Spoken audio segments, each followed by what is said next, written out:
네, 여기 자유를 누리고 싶어 이 묵상 간증입니다. 앞으로 일주일은 너의 초췌한 모습을 보겠구나. 대학생 때 가장 친한 친구가 기말고사를 앞두고 제게 한 말입니다. 제가 시험 기간에는 심하게 안 꾸미고 다니니 꼭 그래야 하냐며 친구가 저를 위해 진심으로 해준 말이었습니다. 친구의 그 말은 제게 충격적이었습니다. 시험 기간만 되면 제가 그런 모습인지 전혀 몰랐기 때문입니다. 모태 신앙인으로 어려서부터 교회에 다녔지만 복음의 핵심을 알지 못해 율법을 잘 지키고 행위가 선해야만 하나님이 제 기도를 들어주실 것이라 생각했습니다. 공부가 우상이던 저는 시험 성적을 좋게 받으려면 하나님께 잘 보여야 했기에 평소에 하지도 않던 기도를 시험 때는 매일 시간을 정해놓고 30분씩 하고 성경을 읽었습니다.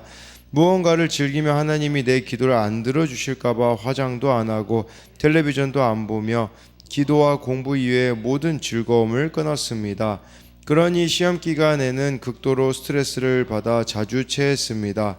이렇게 할례와 같은 율법만 중시하며 하나님은 나를 얽매는 무서운 아버지와 똑같다고 생각했습니다. 십자가 안에서의 자유도 그리스도의 사랑도 모른 채 종의 멍에만 매니 그리스도는 내게 아무 유익이 없다고 생각했습니다. 그렇다고 모든 신앙생활을 열심히 한 것도 아니었습니다.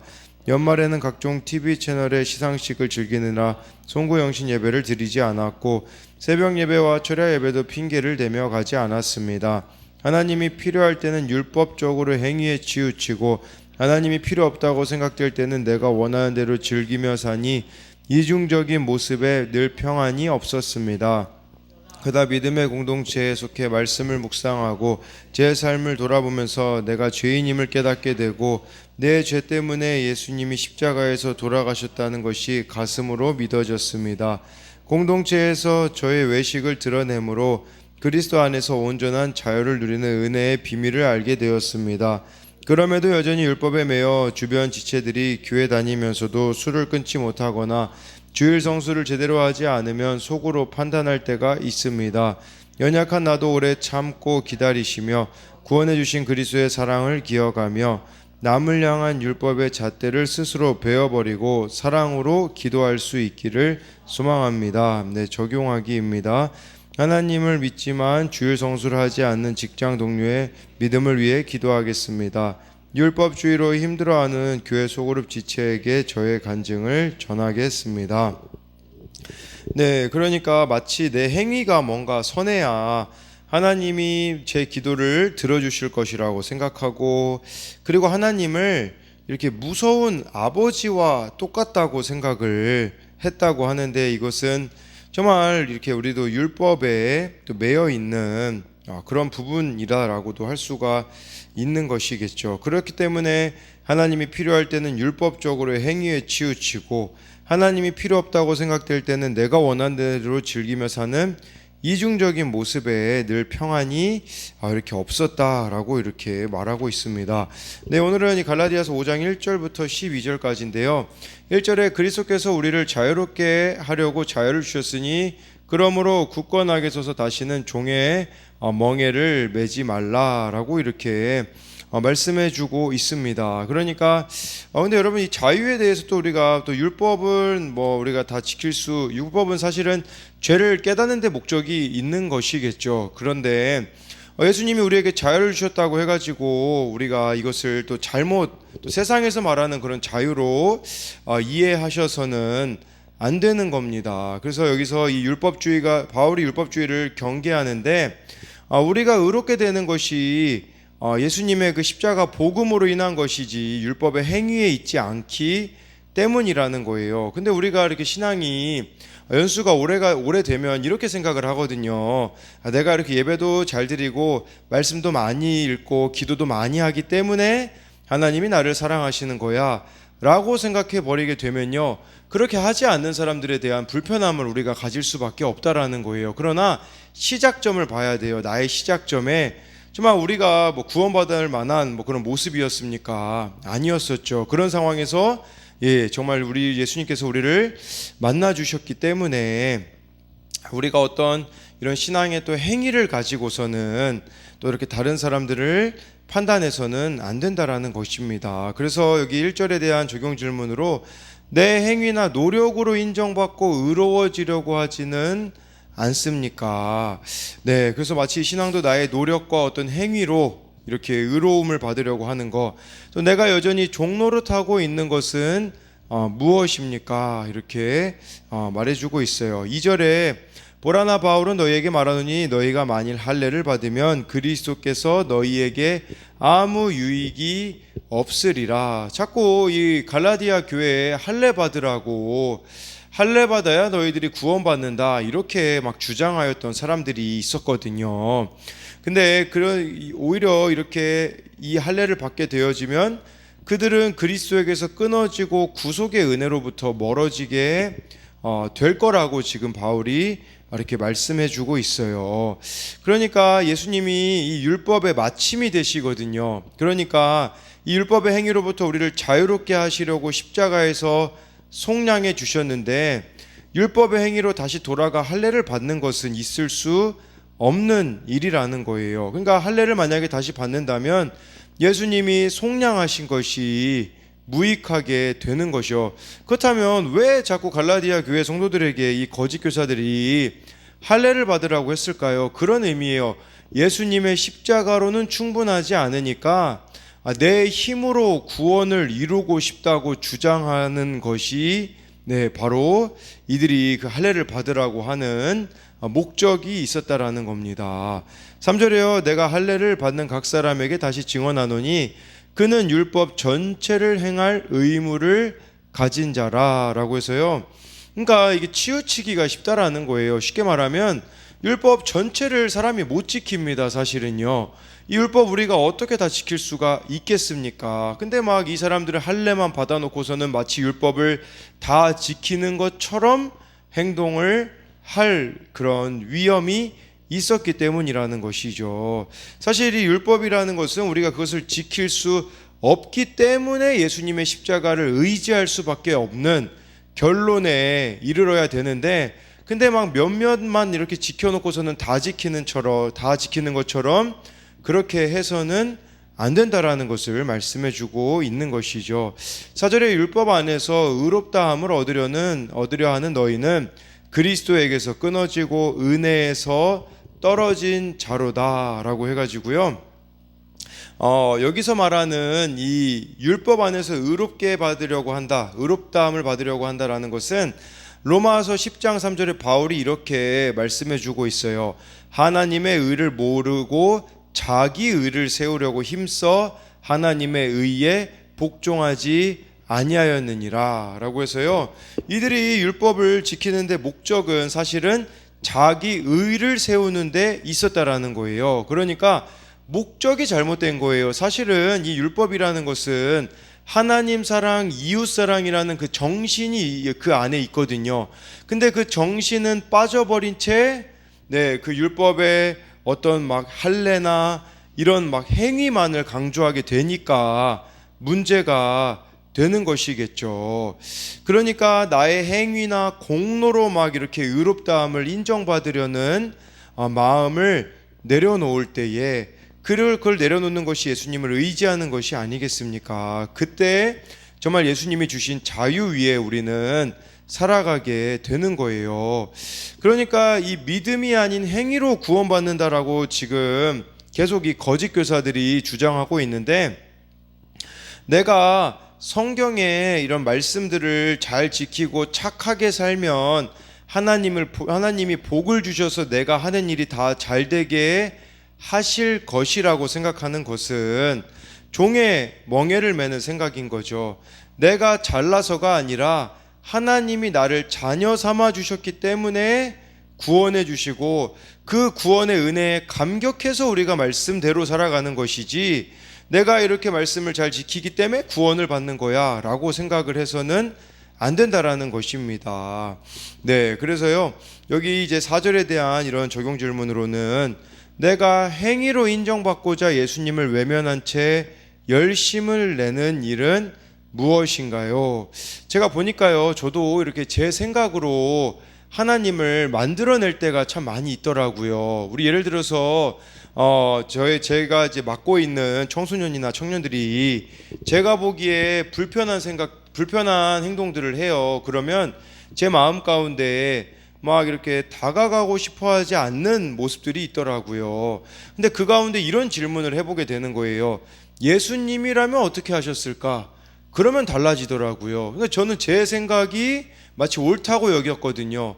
예수님이라면 어떻게 하셨을까 했을 때 어제 아내랑 대화를 나누면서 떠올랐던 장면이 요한복음 4장에 사마리아 여인을 찾아가시는 예수님, 그런 모습을 보면 사실 그 사마리아 여인은 무슨 율법을 지켰습니까? 그러나 정말 예수님은 그 여인을 찾아가 가지고 정말 그 여인과 대화를 나누시고 회복하신 것처럼 우리도 마찬가지로 내 생각에 매여 있을 수가 참 많이 있어요. 그럴 때마다 예수님이라면 어떻게 하셨을까?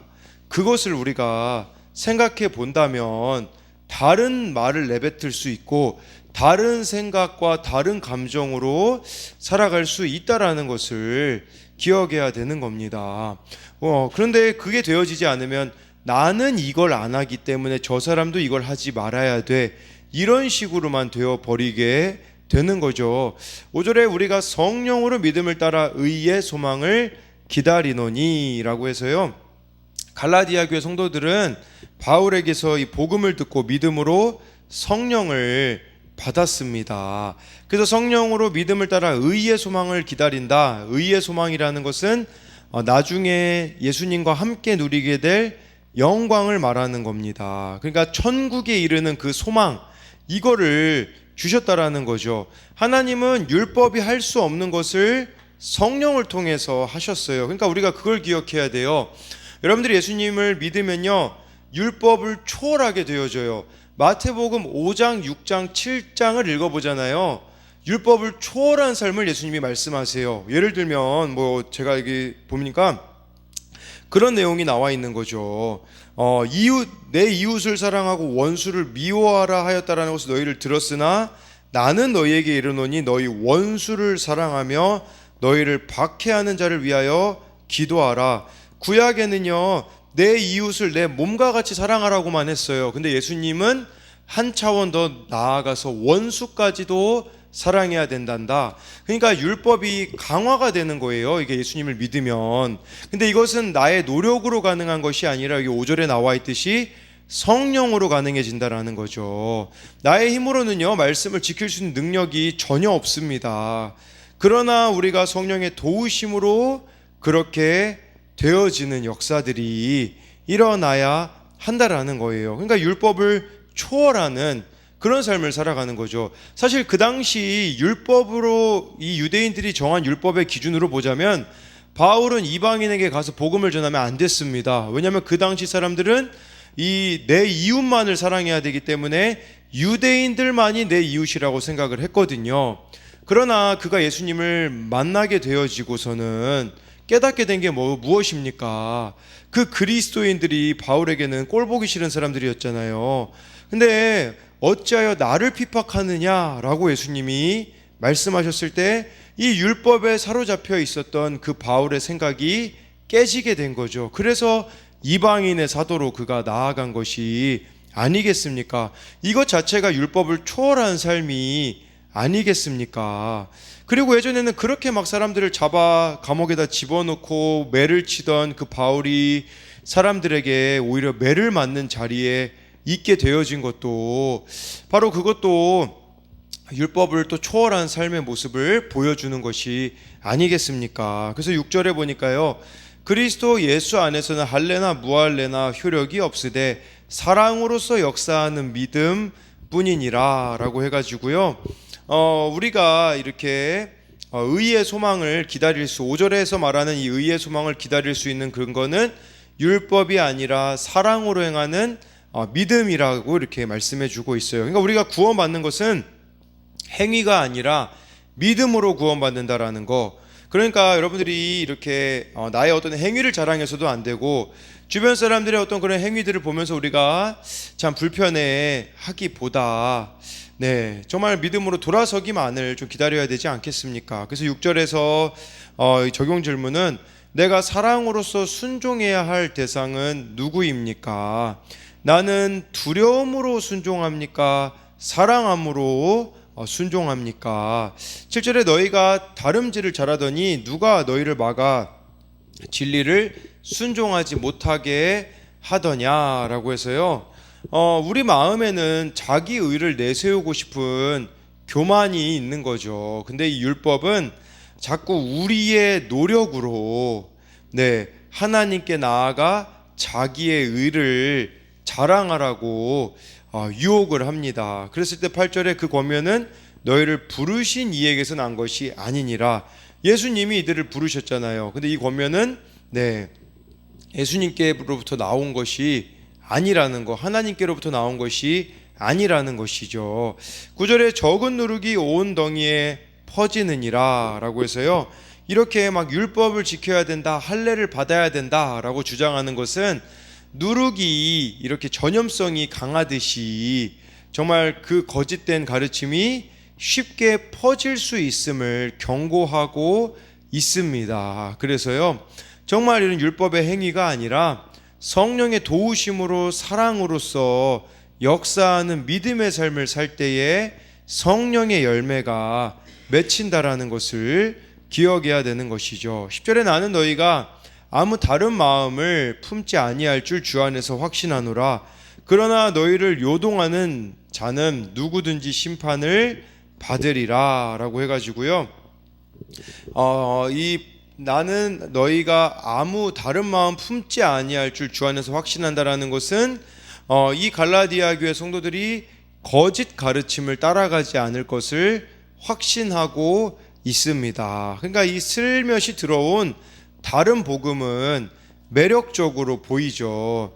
눈에 보이는 막 육체의 증거로 안도감을 주게 되어질 것이고, 율법을 못 지키는 다른 사람들을 보며 우월감을 느끼게도 할 것이지만 그것은 잘못된 복음이다 라고 이렇게 바울이 규정하고 있어요. 11절에 형제들아, 내가 지금까지 할례를 전한다면 어찌하여 지금까지 박해를 받으리요? 그리하였으면 십자가의 걸림돌이 제거되었으리니 해서요, 바울이 할례 받아야 된다, 할례 받아야 된다라고 말했다면 왜 바울이 지금 박해를 받고 있느냐라고 반문하고 있는 것이죠. 이 할례 받는 것은 십자가의 이게 여기 십자가의 걸림돌이, 그래야 이 할례 받는 것이 십자가의 걸림돌이라고 지금 말씀해 주고 있는 것이거든요. 그러니까 자신의 공로를 의지하며 자기 의를 드러내고자 하는 유대인들에게 예수님의 십자가를 통한 구원은 걸림돌이었습니다. 그래서 그들은 오직 예수님의 십자가만을 전하는 바울을 박해했다라는 거죠. 그 당시 유대인들의 문제점은 구원도 스스로 얻어내는 것이라고 생각을 했거든요. 이렇게 되어지면요, 그 껍데기만 있게 되어지는 거예요. 신앙이 내면에는 전혀 변화가 일어나지 않고 형식적이 돼버리고 굳은 마음이 되어버리는 것이겠죠.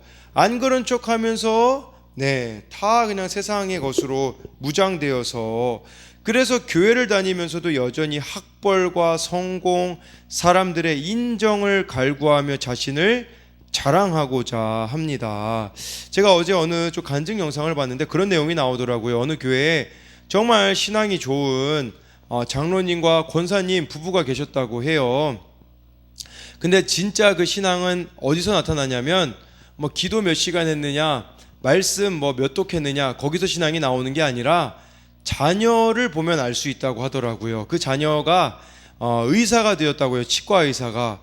그리고 그 자녀가 또 결혼한 배우자도 의사였다고 해요.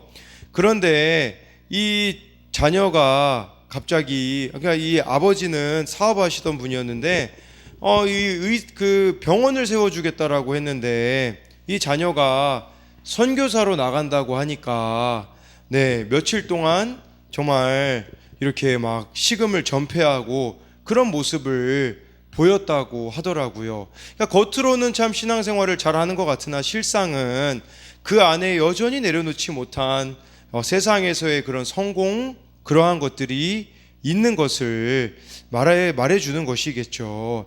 마찬가지로요, 이 지금 나와 있는 이 지금 뭐 할례나 율법주의는요, 겉으로만 우리가 신앙의 행위만을 드러내고 실상 그 내면은 그렇지 못하여져 있는 부분들이 이렇게 얽혀 있는 것들이 너무나도 많다라는 것을 보여주는 겁니다. 그렇기 때문에요, 정말 우리 안에 이 내면을 돌아보아야 하는 것이겠죠. 12절에 너희를 어지럽게 하는 자들은 스스로 베어버리기를 원하노라 라고 해가지고요, 이 스스로 베어버리기 원한다는 것은 지금 바울이 풍자적으로 자꾸 이 거짓 교사들이 할례를 구원하고 연관시키기 때문에, 그것을 할례를 할 때 이렇게 베어버리듯이 풍자적으로 이렇게 바울이 지적하고 있는 겁니다. 이제 오히려 갈라디아 교회 성도들에게 그 할례 받으라고 주장하는 자들을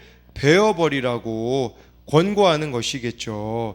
그러니까요, 내가 죄인임을 고백하며 예수님의 십자가 사랑을 자랑하는 것이 내 마음을 어지럽게 하는 자들을 스스로 베어버리는 일이자 영적 자유를 얻는 비결이라는 겁니다. 그래서 여기 나와 있는 이제 적용 질문은, 십자가 복음을 따라가는데 어지럽고 요동하게 하는 것은 무엇입니까? 내가 스스로 베어버려야 할 것은 무엇입니까? 라고 이렇게 말해주고 있습니다.